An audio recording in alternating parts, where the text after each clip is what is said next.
Hello! Welcome back! So, ayan, may ulit nakapag-vlog dito sa kotse. So, Friday ngayon, katatapos lang ng work, pero may pupuntahan tayo na Pinoy Truck. So, ayan, kung yung dati meron silang branch dyan, sad to say nga lang nagsara na. So, ano na lang, balik sa dati, yung monthly na pupunta dito yung Pinoy Truck. Umiikot sila sa, ay, lagpas ka na. Doon ka dadaan. So, umiikot sila dito sa bandang norte para sa mga Pilipino. Pupunta sila sa Sibugamuro, yung Noranda. Tapos, saan pa ba? Hindi ko na matandaan, sa Lake Laksay dyan. So, ayun, dito ngayon sila nakaschedule dito sa Sibugamuro. So, once a month, kaya bumibili na ako ng mga kailangan sa loob ng isang buwan o yung mga pwedeng makain. So ayan dyan banda, ayan yung truck, yung white na yun, sa may simbahan. Hanggang bukas daw siya dyan, pero ano, pupunta na ako ngayon kasi maaga yata rin yung alis nila. Sana wala masyado, ayan, konti lang yung kotse. Kasi kanina yata ang alam ko madaming sakay. May ari. So ayan guys, yung Pinoy Truck. Ayan, dyan din Si nagpapadala Ate ng Ernalyn. O dyan din kami magpapadala ng mga box kung papadala sa Pinas. So yun. So ayan guys, yung mga box. So ayan guys, namili na kami. Galing na kami doon sa Pinoy Truck. Yan, 2 bag. So, yun, ang nagastos ko lang is 138. Yan, 2 bag na. Pang 1 month na naman yun na mga stock. Mga Pinoy goodies. Hi, bebe! So, ito guys, yung mga napamili ko. Mga namimiss ko lang naman nakainin. Yun lang naman usually ang binibili ko. Tulad nitong mga cracklings, yan, bumili ako ng ano yata, 4 or 5 for 1 month. So, dapat once a week lang to nakainin. Pang movie night lang. Kasi yan, suka. Na ano ko kasi dahil yung suka dito iba eh. Hindi masarap na pang sausawan. Kasi to pang lechon, ano tawag ito? Pata. Ano ba yun? Paksiw na pata. Tapos, yung taong peanut butter. Nakamiss din. Hindi kasi masarap yung peanut butter dito, guys, eh. Para sa akin, hindi ako nasasarapan. Ayan, bumili na ako ng 2. Tapos, syempre, mga pang breakfast, sardinas. Tapos, ito, parang namiss ko lang magkape. Ganyan. O, ayan, 5 nga ning nabili ko. Ayan, pang weekend lang yan. Tapos ito, pag feel ko mag-spaghetti, gusto ng mga bata, yan, ganyan. Ito rin. Tapos ito, syempre, mga pang breakfast din. Ayun, nakakamiss din yung mga pagkain sa Pinas. Kaso nga lang, syempre, pag dito, mahal na, di ba? So, ayan, San Marino. Okay na. Syempre, ano rin naman, mahirap din naman yan dalhin dito sa Canada. So, ayan. So, ito pa ulit. Spaghetti. Ito yung last na. Yan. Century tuna. Tapos meron pa. 2 bag yan, guys. Ito yung mga frozen goodies. Ayan, galunggong. Ayan, galunggong. Tapos, ito, bumili ako ng frozen na coconut para pag naisipang mag-salad, i-stock ko lang yan sa freezer. Tapos ito, hotdog, red hotdog. Kasi, mga hotdog dito kulay brown. Tapos ito, frozen malunggay para pag nagtinola. Tapos ito, pag naisipan mag-merienda ng squid ball. Tapos, dami rin to. Yan, shrimp na may bihira kasi dito yung may ulo. Sa Costco lang kami nakakabili. Kaya ito, nakita ko parang gusto kong maghalabos ba na hipon. Para option din na ulam. Tapos ito, Bangus belly, pang daing na bangus. Ito, yan. Tuyo. Tapos, ito ulit, hotdog. Tapos may mga tocino, tsaka longganisa. So, nasa na yung aking resibo? Nasa 138 din yata. Let's see. So, ayun nga, 138. Yan. Tax niya is may 1.17 tsaka merong 1.76. So, ayan guys. Ano na yan? 138. So, hi guys! Welcome back again to our channel. So, ayan. Today is Monday. At tingnan niyo yung aking hair. Thank you kay Manong Joby. Siya lang yung nagugupit sa akin. Mahal kasi ang gupit dito.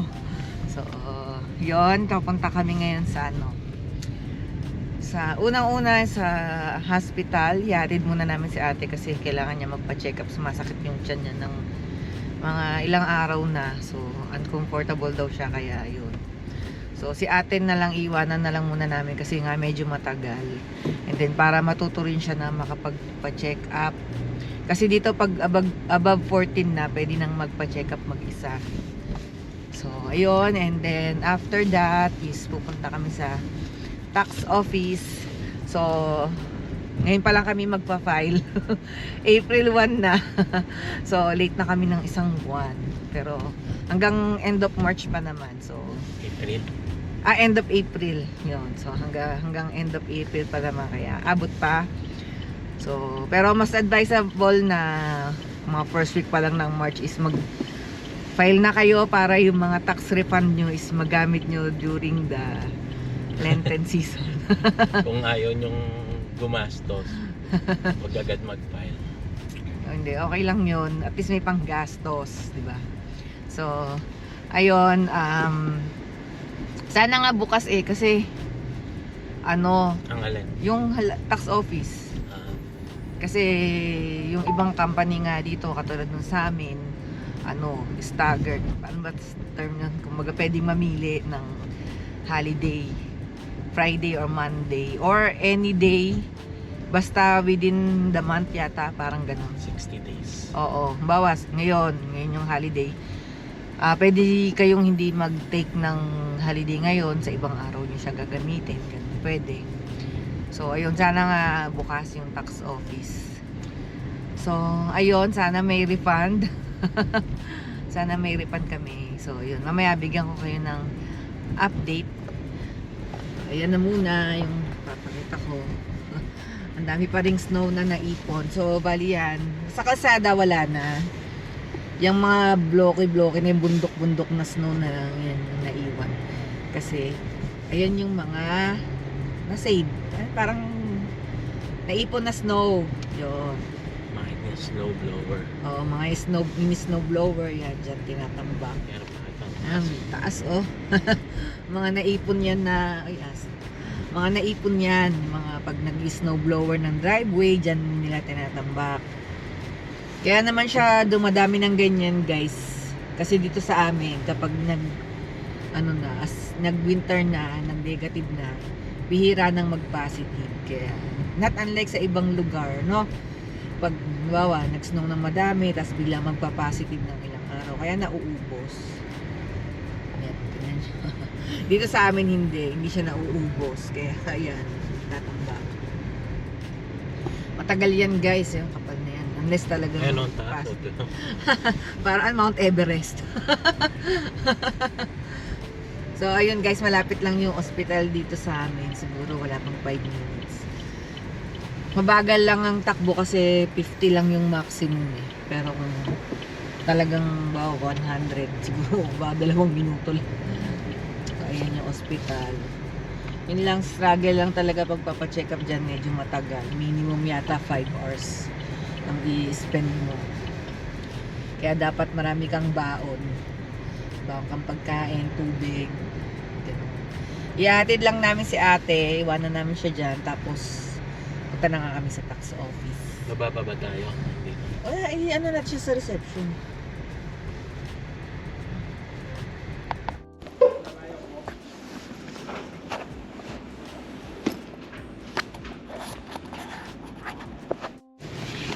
So yun guys, na hatid na namin si Ate Jazz. Nasa ano, ay, ano yun? Gulat ako. Nahatid na namin si may busina kasi na malakas. Parang alarm yun, no? Nahatid na namin. So ayun, nag-waiting na siya dun sa waiting area. Oh, ayun. Diba? Bundok, oh. So, ayan, malapit lang naman din dito yung tax office. Doon lang sa may mall. Dito sa lugar namin is, ano, malapit lang naman halos lahat. Maximum na biyahe siguro from dulo to dulo is mga 15 minutes, no? Wala pa. 5 minutes. 5 minutes from dulo to dulo ng town. Ayun. So, yun ang kagandahan dito sa amin. Hindi mahirap mag-travel. Yun nga lang, pag may mga special needs ka talaga, specialista, ganun. Napapanood nyo naman sa mga vlogs namin. Nabiyahe pa kami. So, ayan guys, maraming salamat pala doon sa mga nag-comment doon sa mga previous vlog namin. Shout out. Shout out. Ito, bago lang, si Ma'am Elenita Hapon. Hapon, yun. Hindi mo nagpapa-shout out din. Ay, oo, yung taga Edmonton. Oh. Teka guys, cut muna. Friday. Ayan guys, sad to say, close siya. Ayan, yung Friday siya open. Kailang Biyernes Santo. Oo, tapos ngayon sila. Kasi nga naman Easter yung sineselebrate nila eh. So kaya ano. Bukas na lang, punta tayo lunchtime. Saan open ba ng lunch? Lanas na ako. 9 to 6. O, 9 to 6 naman pala eh, oh. Ayun, 6. Kahit mga 4:30. Bukas na lang kami, guys. So, ayan, guys. Dahil bigo tayo dun sa pagpa-file ng tax, park muna kami dito sa may lake. So, ayun pala yung hospital, oh. Ayun, tanaw dito. Ayun. So, yun. Ayan muna, tingnan nyo muna kung ano yung paligid. Ayan, frozen lake. Pero mukhang malambot na siya eh. No? Di ba may contest niyan? Hulaan kung kailan mag-ano? Ano? Natutunaw? Oo, may contest. Nakasama mo yung boses mo. Sabihin mo. Hindi ko alam yung contest eh. Ikaw magkwento. Ikaw magaling magkwento. Hindi ko Ano alam yan, yung... may pa-contest dito. Hulaan mo kung kailan matutunaw. Siguro para may ilalagay sila na something.